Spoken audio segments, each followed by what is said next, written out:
Good morning and welcome to the first ever episode of The Morning Bag, a daily blog and podcast delivering curated crypto news to start your day off right. You can follow us on Twitter or Instagram at The Morning Bag and find the blog and podcast links from there. The idea behind this blog is to deliver 3 to 5 of the top crypto headlines to you every morning just so you don't have to go searching for them yourself.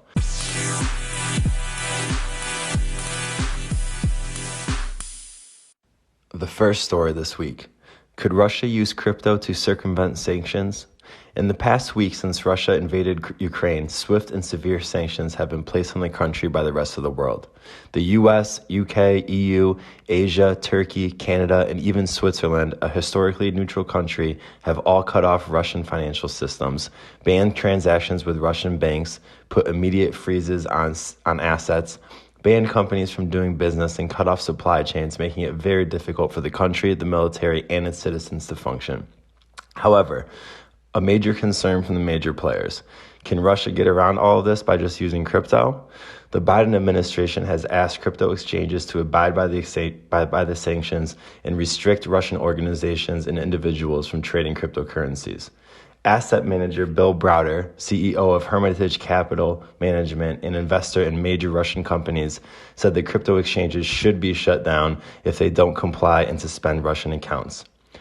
He was quoted saying, "They should be shut down by the Western European and US and UK regulators if they don't step in and do this," he says.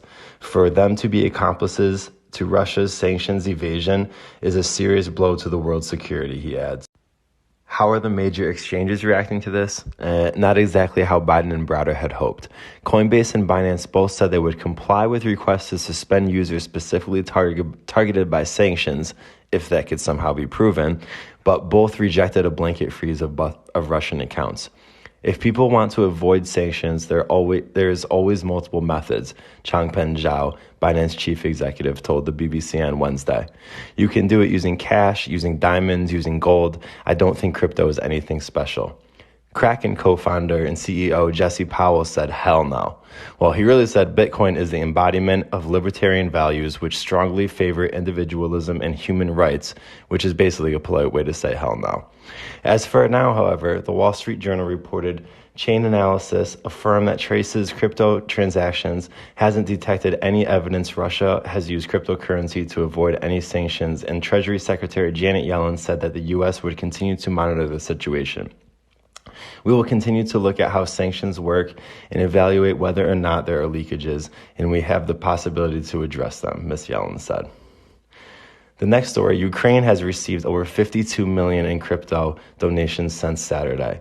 On Saturday, February 26th, the Ukraine government took to Twitter and they tweeted, I'm reading the tweet, "Stand with the people of Ukraine, now accepting cryptocurrency donations, Bitcoin, Ethereum, and USDT." And they posted their Bitcoin and Ether or ERC20 addresses that you could send Tether to as well. Last Saturday, Ukrainian officials took to Twitter to ask the world for cryptocurrency donations to aid in the war against Russia, and thankfully the world listened. Elliptic, a firm that helps law enforcement track crypto to combat money laundering, has been closely monitoring the influx of cryptocurrency into the country. Since the tweet, over $52 million in cryptocurrency donations has poured into Ukraine, and at least $14 million of it has already been put to good use, helping the military and special forces purchase equipment, food, and gas.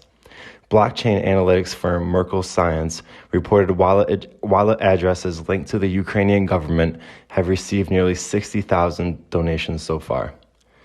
Bitcoin and Ether have accounted for 69% of donations, but the government has also received Tron, Polkadot, including $5.8 million from Polkadot founder Gavin Wood, and began accepting Dogecoin Wednesday morning. NFTs have also played a major part in the donation efforts. $6.5 million came from proceeds of a Ukrainian flag NFT auctioned off by the group Ukrainian DAO, which ended up being the 10th most expensive NFT ever sold. A CryptoPunk NFT worth over $200,000 was also donated. It is unknown if the government has sold the NFT at this time. The last article that was discussed on today's blog was Algorand drops some big updates on mainnet, a thread. The official Algorand Twitter account dropped a thread Wednesday highlighting the latest protocol release, including smart contract functionality with contract-to-contract calls, post-quantum secure keys for trustless cross-chain interoperability, and state-proof technology. There are a bunch of linked articles from the Algorand thread that are also linked to the Morning Bag blog. The articles are a news release, Algorand network upgrade expands smart contract functionality with contract-to-contract calls, releases post-quantum secure keys for trustless cross-chain interoperability, by Algorand. Hello, contract calling, Algorand's contract-to-contract calls by Ann Kenyon. Contract-to-contract calls and ABI coming to Algorand by Jason Weatherby, and Algorand State Proofs, powering blockchain interoperability and post-quantum security by Noah Grossman. Thank you for listening to the first episode of The Morning Bag. Please go check out The Morning Bag on Twitter and Instagram, where you'll be able to find links to our blog and to this podcast.